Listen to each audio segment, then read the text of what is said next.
नमस्कार। आइए सुनते हैं सुभद्रा कुमारी चौहान की लिखी कहानी चढ़ा दिमाग। शीला स्वभावतः कवित्री थी। वह कभी कभी कहानियाँ भी लिखा करती थी।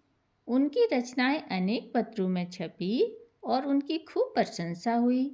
साहित्य संसार ने उन्हें बहुत सम्मान दिया और अंत में उनको सर्वश्रेष्ठ लेखिका होने के उपलक्ष्य में साहित्य मंडल द्वारा सरस्वती पारितोषिक दिया गया। अब क्या था, प्रत्येक समाचार पत्र और मासिक पत्र में उनके सचित्र जीवन चरित्र छपे और उनकी रचनाओं पर आलोचनात्मक लेख लिखे जाने लगे, जिनके कारण उनकी ख्याति और भी बढ़ गई। वह एक साधारण महिला से बहुत ऊपर पहुंच गई। उनको स्थान स्थान से कवि समाजों से निमंत्रण आने लगे। वह अनेक साहित्यिक संस्थाओं की अध्यक्षा भी चुनी गई। मासिक पत्र पत्रिकाओं के कृपालु संपादकों ने उनकी रचनाओं के लिए तकाजे पर तकाजे आरंभ कर दिए। अनेक सहृदय पाठकों ने परिचय प्राप्त करने के लिए उनको पत्र लिखे। परिणाम यह हुआ कि शीला के पास आने वाली डाक का परिमाण बहुत बढ़ गया। उनका छोटा सा घर ऐसा मालूम होता जैसे किसी समाचार पत्र का ऑफिस हो। वह बेचारी इस असीम सहानुभूति के भार से दब सी गई। पत्र प्रेषक उनसे उत्तर की आशा करते थे और यह आशा स्वाभाविक भी थी, परंतु वह उत्तर किस किस को देती।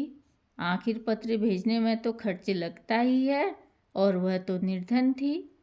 शीला के पति जेल में थे। सत्याग्रह संग्राम आरंभ होते ही वह गिरफ्तार करके साल भर के लिए श्री कृष्ण मंदिर में बंद कर दिए गए थे। साथ ही 200 रुपये जुर्माना भी हुआ था। इन सब कठिनाइयों को वह धैर्यपूर्वक सह रही थी, फिर भी वह बहुत परेशान सी रहा करती थी।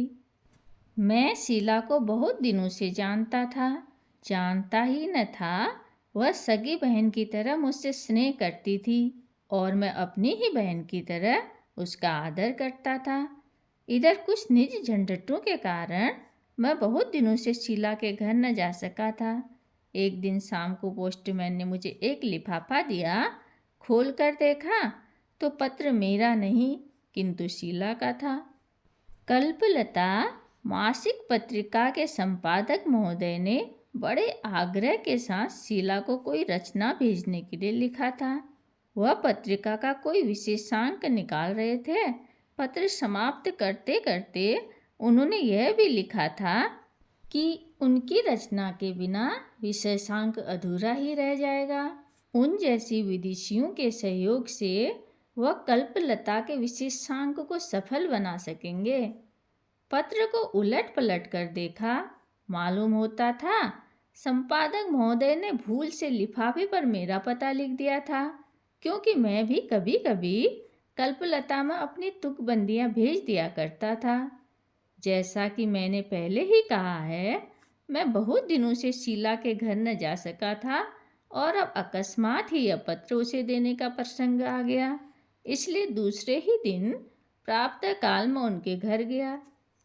शीला का घर छोटा सा था और गृहस्थी भी थोड़ी सी। घर में कोई पुरुष नहीं था।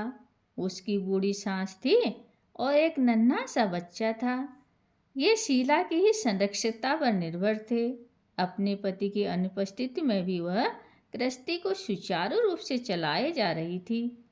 उसके इस असीम धैर्य और साहस की मैंने मन ही मन प्रशंसा की। जब मैं वहाँ पहुँचा, वह आंगन में बैठी कुछ लिख रही थी। मैंने देखा उसका छोटा सा बच्चा दौड़ता हुआ आया और किलकारी मारकर पीछे से उसकी पीठ पर चढ़ गया। साथ ही उसके लिखने में फुल स्टॉप लग गया। मैंने पूछा, क्या लिख रही हो? कल्पलता के लिए एक कहानी लिख रही थी, वह मुस्कुराकर बोली। पर जब यह लिखने दे तब ना।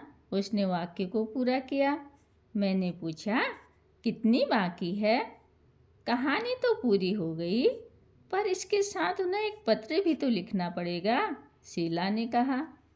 मैंने उस कहानी को लेने के लिए हाथ बढ़ाया, पर वह मुझे बीच में ही रोककर मुस्कुराती हुई बोली, लो, पहले इसे तो पढ़ लो, फिर कहानी पढ़ना। कहते हुए उसने एक लिफाफा मेरी ओर बढ़ा दिया। लिफाफे पर पता शीला का और पत्र मेरा था। कल्पलता के संपादक महोदय ने मुझसे भी शीला की कोई रचना भिजवाने के लिए आग्रह किया था। साथ ही उलाहना भी दिया था कि उन्होंने शीला को कई पत्र लिखे, किंतु उसने एक का भी उत्तर नहीं दिया।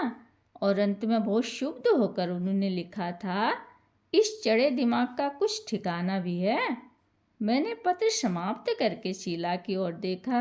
वो मुस्कुरा रही थी, किंतु उस मुस्कुराहट में ही उसकी आंतरिक वेदना छिपी थी। उसकी असमर्थता की सीमा निहित थी। कदाचित उन्हें छिपाने के लिए प्रहरी की तरह मुस्कुराहट उसके होंठों पर खेल रही थी। कुछ क्षण तक चुप रहने के बाद मैंने पूछा, क्या लिख दूँ संपादक जी को? लिखोगे क्या? उन्हें यह कहानी भेज दो। उसने उसी मुस्कुराहट के साथ उत्तर दिया। पर उन्हें ऐसा न लिखना चाहिए था, मैंने सिर नीचा किए हुए कहा। उन्होंने कुछ अनुचित तो नहीं लिखा, उसने गंभीर होकर कहा। कई पत्रों का लगातार उत्तर न पाने पर लोगों की यह धारणा हो जाना अस्वाभाविक नहीं है। उनकी जगह पर क्षण भर के लिए मुझे या स्वयं अपने को समझ लो, फिर सोचो, लगातार 3-4 चिट्ठियां भेजने पर भी यदि कोई तुम्हें उत्तर न दे तो फिर उसके बारे में क्या सोचोगे? यही ना कि वह बड़ा घमंडी है, चिट्ठियों का उत्तर नहीं देता। मैं निरुत्तर हो गया। दोनों चिट्ठियां मेरे हाथ में थी, दोनों की तारीखें एक थी। मैं समझ गया कि जल्दी जल्दी में संपादक महोदय ने मेरा पत्र शीला के लिफाफे में और उनका मेरे लिफाफे में रख दिया। मुझे कुछ हंसी आ गई। मैंने शीला का पत्र उसकी ओर बढ़ाते हुए कहा, तो यह पत्र तुम्हारा है। मेरे पास उसी तरह चला आया जिस तरह मेरा पत्र तुम्हारे पास आ गया है। वह पत्र पढ़ने लगी। मैंने उसकी कहानी उठा ली। इसी समय बाहर कुछ कोलाहल सुन पड़ा। मैंने बाहर जाकर देखा, तहसील के 2 चपरासी ऊंचे ऊंचे लट्ठ लिए खड़े थे। पूछने पर मालूम हुआ कि शीला के पति पर जो 200 रुपये का जुर्माना हुआ था, उसे वसूल करने के लिए कुर्की आई है। मैंने उन्हें समझा बुझा घर बिना कुर्क किए ही वापस भेजने का प्रयत्न किया, पर वे भला क्यों मानने लगे? कदाचित नगर नारायण से उनकी पूजा होती तो वह देवता कुछ ठंडे पड़ जाते, पर वहाँ न तो शीला के पास ही कुछ था और न मेरे। आखिर कुर्की शुरू हुई। वे लोग घर के अंदर से सामान ला लाकर बाहर रखने लगे। बक्स, मेज, कुर्सियाँ, अलमारी, तस्वीरें, बर्तन इत्यादि। तात्पर्य यह है, जो कुछ भी सामान था एक एक करके सब बाहर आ गया। सब चीज़ों की एक दुकान सी लग गई। शीला शांतिपूर्वक यह सब देख रही थी, किंतु उस शांति के नीचे प्रचंड विषाद छिपा था। मुझसे उसके चेहरे की ओर नहीं देखा जाता था। मैं अपने भाईपन को मन ही मन धिक्कार रहा था। मेरे सामने ही मेरी बहन की लुटिया थाली नीलाम होने जा रही थी, किंतु मैं कुछ न कर सकता था। खैर, उन सब वस्तुओं की सूची तैयार करके चपरासी सामान ठेले पर लाद कर ले जाने लगे। सामान में बच्चों की एक ट्राई साइकिल भी थी। शीला का बच्चा ब्रजेश अमाली ताइकिल करके मचल पड़ा। शीला कुछ भी न कह सकी। बच्चे को जबरन गोद में उठाकर वह दूसरी ओर चली गई। सामान चला गया। मैंने अंदर जाकर देखा, वह बैठी बच्चे को कुछ खिला रही थी। उसने मेरी ओर देखा, उसकी आंखें सजल थी। मैंने सांत्वना के स्वर में कहा, बहन, देशभक्तों की यही तो अग्नि परीक्षा है।